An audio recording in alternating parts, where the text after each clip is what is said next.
The wisest person I ever met in my life, a third grade dropout. Wisest and dropout in the same sentence is rather oxymoronic, like jumbo shrimp.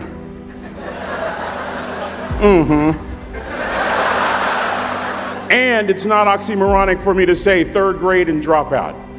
That third grade dropout, the wisest person I ever met in my life, who taught me to combine knowledge and wisdom to make an impact, was my father. A simple cook. Wisest man I ever met in my life. Just a simple cook. Left school in the third grade to help out on the family farm, but just because he left school doesn't mean his education stopped. Mark Twain once said, "I've never allowed my schooling to get in the way of my education." My father taught himself how to read, taught himself how to write, decided in the midst of Jim Crowism, as America was breathing the last gasp of the Civil War, my father decided he was going to stand and be a man. Not a black man, not a brown man, not a white man, but a man. He literally challenged himself to be the best that he could all the days of his life. A third grade dropout daddy who was quoting Michelangelo, saying to us, "Boys, I won't have a problem if you aim high and miss, but I'm going to have a real issue if you aim low and hit." A country mother quoting Henry Ford, saying, "If you think you can or if you think you can't, you're right." I learned that from a third grade drop. Simple lessons. Lessons like these. Son, you'd rather be an hour early than a minute late. We never knew what time it was at my house because the clocks were always ahead. My mother said for nearly 30 years, my father left the house at 3:45 in the morning. One day she asked him, "Why, Daddy?" He said, "Maybe one of my boys will catch me in the act of excellence. I want to share two things with you." Aristotle said, "You are what you repeatedly do." Therefore, excellence ought to be a habit, not an act. Don't ever forget that. I know you're tough, but always remember to be kind. Always. Don't ever forget that. Never embarrass mama. Yeah. If mama ain't happy, ain't nobody happy. If daddy ain't happy, don't nobody care. But you know, I'm trying to tell you. Next lesson. Lesson from a cook over there in the galley. Son, make sure your servant's towel is bigger than your ego. Ego is the anesthesia that deadens the pain of stupidity. Y'all might have a relative in mind you want to send that to. Let me say it again. Ego is the anesthesia that deadens the pain of stupidity. Pride is the burden of a foolish person. John Wooden coached basketball at UCLA for a living, but his calling was to impact people. And with all those national championships, guess what he was found doing in the middle of the week? Going into the cupboard, grabbing a broom, and sweeping his own gym floor. You want to make an impact? Find your broom. Every day of your life, you find your broom. You grow your influence that way. That way you're attracting people so that you can impact them. Final lesson. Son, if you're going to do a job, do it right. I've always been told how average I can be. Always been criticized about being average. But I want to tell you something. I stand here before you, before all of these people, not listening to those words, but telling myself every single day to shoot for the stars, to be the best that I can be. Good enough isn't good enough if it can be better, and better isn't good enough if it can be best. Let me close with a very personal story that I think will bring all this into focus. Wisdom will come to you in the unlikeliest of sources, a lot of times through failure. When you hit rock bottom, remember this. While you're struggling, rock bottom can also be a great foundation on which to build and on which to grow.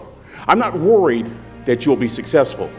I'm worried that you won't fail from time to time. The person that gets up off the canvas and keeps growing, that's the person that will continue to grow their influence. Back in the 70s, to help me make this point, let me introduce you to someone. I met the finest woman I'd ever met in my life. Back in my day, we'd have called her a brick house.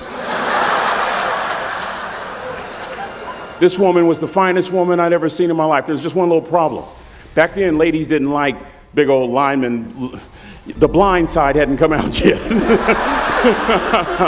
They like quarterbacks and running backs. We're at this dance, and I find out her name is Trina Williams from Lompoc, California, and we're all dancing, and we're just excited. And I decide in the middle of dancing with her that I would ask her for her phone number. Trina was the first one.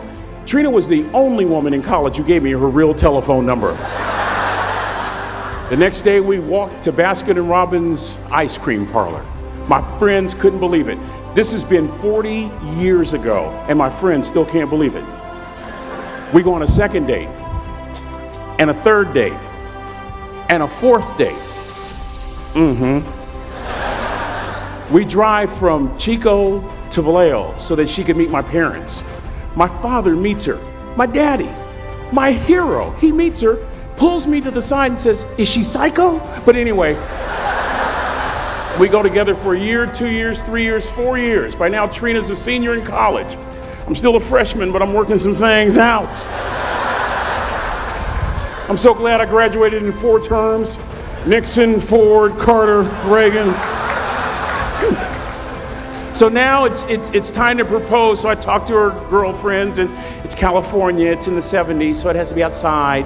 Have to have a candle, and you have to have, some chocolate. Listen, I'm from the hood. I had a bottle of Boone's Farm wine. That's what I had. She said yes.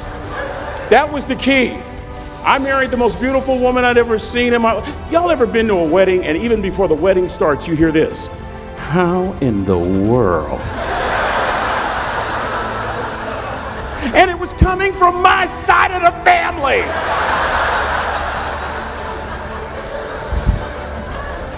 We get married, we have a few children, our lives are great. One day, Trina finds a lump in her left breast. Breast cancer. 6 years after that diagnosis, me and my 2 little boys walked up to Mommy's casket. And for 2 years, my heart didn't beat. If it wasn't for my faith in God, I wouldn't be standing here today. If it wasn't for those 2 little boys, there would have been no reason for which to go on. I was completely lost. That was rock bottom. You know what sustained me? The wisdom of a 3rd grade dropout. The wisdom of a simple cook. We're at the casket. I'd never seen my dad cry. But this time I saw my dad cry. That was his daughter. Trina was his daughter, not his daughter-in-law. And I'm right behind my father, about to see her for the last time on this earth. And my father shared 3 words with me that changed my life right there at the casket. It would be the last lesson he would ever teach me. He said, "Son, just stand. You keep standing. You keep standing, no matter how rough the sea, you keep standing." And I'm not talking about just water. You keep standing. No matter what, you don't give up. And as clearly as I'm talking to you today, these were some of her last words to me. She looked me in the eye and she said, "It doesn't matter to me any longer how long I live. What matters to me most is how I live." To ask y'all one question, a question that I was asked all my life by a 3rd grade dropout. How you living? How you living? Every day ask yourself that question, how you living? Here's what a cook would suggest you to live this way.